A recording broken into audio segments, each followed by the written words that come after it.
The individual opposition is pervasive.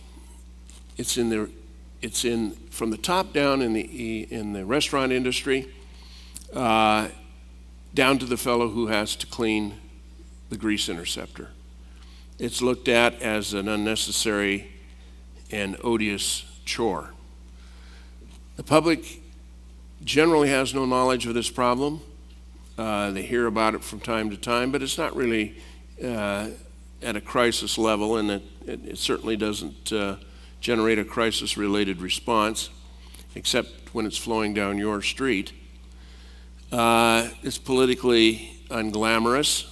You're not going to hear someone garner all of the networks and the cable companies to talk about grease on the Senate subcommittee floor.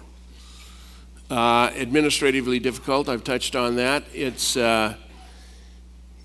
It receives little or no glory. It's understaffed, under-budgeted in terms of its impact on our infrastructure. And the top-down abatement process has just not worked.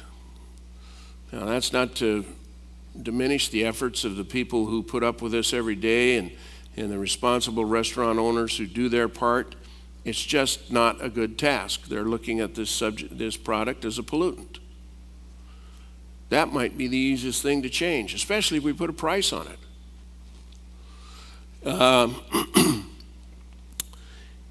The key to this change is adaptation to existing infrastructure. Let's start with codes and standards. What would we have to change in codes and standards to make fog a resource? Nothing. No change necessary. Equipment standards are in place, codes are in place. The only thing that we would have to change is the perception of the substance and the method of delivery. This will give you an idea of how much we're talking about. We've already, let's just say we abate 50% of that $24 billion. We've got a $12 billion budget to work with, 4 times the EPA research budget. We've got that already, just by targeting 50% of the problem. Right now, according to the Department of Energy's resource study, this was done in 1992 in 33 major metropolitan areas that represented a cross-section of the demography of the United States.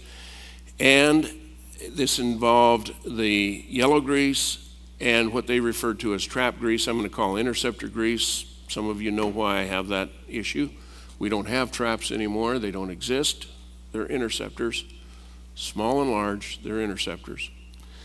We're producing about 25 pounds per year per person total.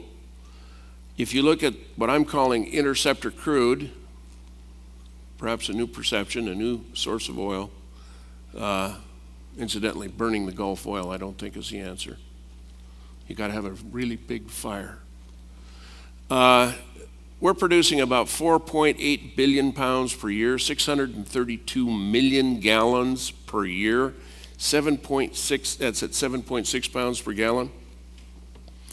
If you take that to a 42-gallon petrol barrel, 300, you're looking at about 41,000 barrels a day.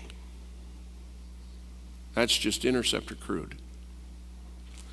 You still have the yellow grease that you've retained from fryers and so on that hasn't come in contact with water and hasn't been contaminated by cleaning products. You still have that available for various recycling.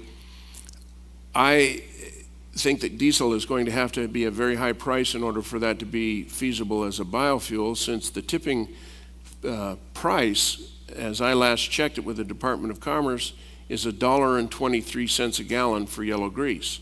Now, if you're going to make that into biofuel, you've got a lot of steps to do that. You're going to lose almost 65% of it in the form of glycerin, and so your net is going to be pretty slim and your cost pretty high. So I'm looking at interceptor crude as a way to make fuel. What are the advantages? Adaptability that we have. What can we look at in terms of where it is to where we need it? Well, the production is widely dispersed, and it's proportional to the population density and demography, virtually the same as the fuel, because the people who are generating it are the people who need the fuel. The biomass refining requires smaller plants. There have been tremendous advances in biomass refining. Now, a lot of that is driven by research by the NREL. It's a coalition of the United States government and Battelle Laboratories, working on woody waste and cellulosic waste as a fuel source. The product coming out of these biorefining units is, at the low end, a light sweet crude. It matches the ASTM standards for that, once again, adaptability. The high-end product can be blended at regional bulk and blending plants. So it doesn't require a whole lot of refining beyond the initial collection and filtering stage. The distribution cost at a pump gallon is significantly lower at the refinery exit price compared to petroleum than petroleum.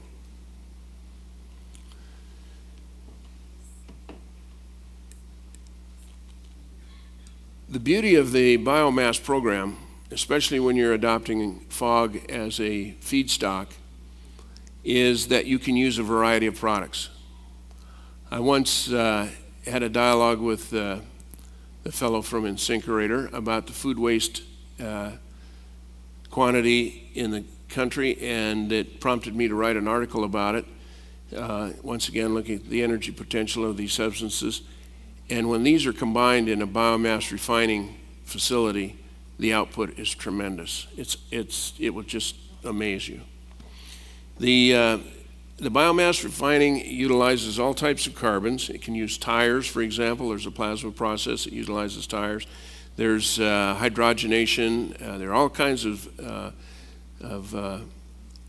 biomass refining units available and under research in the United States. However, in the world, they're in production. Baltimore has a system that's in production. When it went into operation, the payback was expected to be between 11 and 12 years. They've now reduced that to 6 or less. Partly that has to do with the price of fuel.